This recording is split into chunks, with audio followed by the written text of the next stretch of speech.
It's not just raining, it's tax season. Wow, what an uneasy combination. Good time to check in with our personal finance expert, who you know is Matt HEIMER from SmartMoney magazine. Matt, good morning. Good morning. You know, I always know it's February because our dining room table is completely covered with receipts and files and W-2s and all the stuff that we get ready for our taxes. But this is all stuff that we need to go through. When I say we, I mean Mrs. Fred. I'm not allowed in the room in February. But they put a little baby gate on to keep you out. That's right. That's right. How did you know? But anyway, she gets all of this ready, not to do it herself, but to send it to our tax preparer. And That's right. And I was just thinking to myself, okay, this is a good question for you, because in this day and age, does it make more sense to send your tax returns, your preparations to a tax preparer, or is there now tax software that somehow relieves you of this? Is there a personal finance solution to this? I think the question to ask yourself when you are trying to figure out whether or not to use a tax preparer is, how weird is my job? Mm-hmm. And to use sort of an anecdote from my own life, when I was single and I was a guy where almost all my income essentially came from a single salaried job, so that all my tax forms put together just fit on, a placemat as opposed to a dining room table. Mm-hmm. Something like TurboTax or one of the similar like H&R Block programs made sense for me. But when I married a person who is a freelancer and self-employed and has a gazillion different tax-related documents, the value of something like that went right out the window, and having a tax preparer started to make sense for us. When you get to be self-employed, when you get to be someone with sort of multiple sources of income, if you own a lot of property, once you can sort of describe yourself as sort of, Matt HEIMER Enterprises as opposed to just Matt HEIMER employee of somebody, then it's worth getting the help. I mean, just to put things in perspective, I think we pay our tax preparer something like $300 or $350 a year, and he winds up juggling something. I think he winds up doing work that would take us probably 25 or 30 hours, so that's kind of a good deal. And plus he usually gets a refund, and the feds haven't caught us yet. So basically, right. Now that sounds familiar. Yeah. I guess his name is Maury too, right? That's right. He has a nickname like the Nose or the Chin. Okay.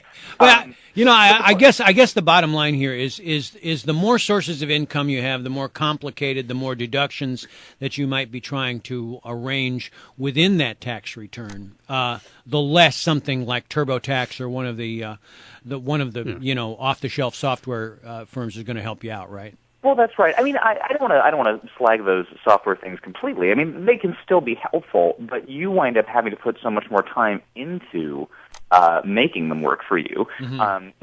The software is only as accurate as the data you give it, and you have to log all that extra time with the software to make it work out. So the other advantage sometimes, and this is not true of all tax preparers, but some of them are something that what's called a licensed agent.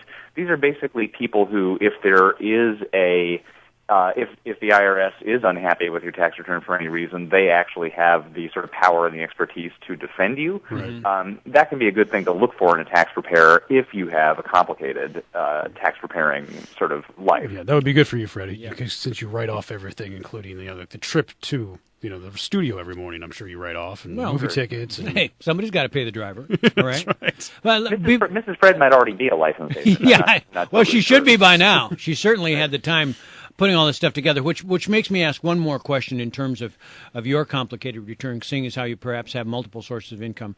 Are you good at keeping all of those receipts? Have you got a system for doing that? Because Mrs. Fred is absolutely scrupulous on this stuff. This is why I'm not allowed in the room, because her filing system is so perfect and immaculate that if I even get near it, she's afraid it'll become contaminated. Do you do that as well? I feel now like there's no right answer to this question. But yes, the short answer is that, well, I'm still the guy with the relatively simple tax life because I still get almost all my income from one place. But my wife, whose life is complicated, is very systematic. So Mrs. Matt is very is pretty pristine. So there's a place for everything and everything in its place. That is right, and those places are color coded and carefully alphabetized. Because think of the hours that you save by having all of that stuff That's ready, true. as opposed to trying to rummage through that's shoeboxes. the thing. When it's time for us to go see the tax preparer and get everything together, it actually really doesn't take. It does not take us very long to get it all together. You have to prepare for the tax preparer. Exactly. You do. Because it's already sort of been filed away where it belongs. Right. I read a great piece on Smart Money magazine, The Psychology of Real Estate, and I was actually somewhat surprised by it. Not totally surprised, but a couple of things that caught my attention, and that is that we still, buying a house is probably the most important purchase that a lot of people have in their lives, I would think, but still, every once in a while, we'll make decisions that are just absurd, and such as possibly buying a house because you think the realtor is hot. Oh yes. You may not be surprised to hear that's exactly right. A researcher at Old Dominion University has figured out that basically when you have an attractive real estate agent showing you the house, you're likely to pay anywhere from 2 to 5% more for that house.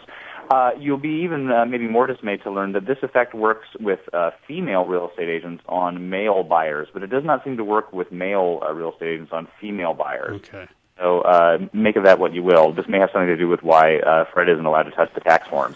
It also may explain why the tobacco lobby for years had beautiful women going into office as a member of Congress trying to get them to support tobacco subsidies. That's right. It's certainly better than saying, hey, lung cancer is awesome. Yeah, how about a cigar? Yeah, okay. Yes, enjoy. Yeah. But it's also, there's other psychological things come into play, too. For example, no real estate agent worth their salt is going to take you out looking at homes on a crummy day like today, because real estate agents know that on a nice day, all houses will look better, and buyers will be willing to pay closer to the asking price or even get into a bidding war.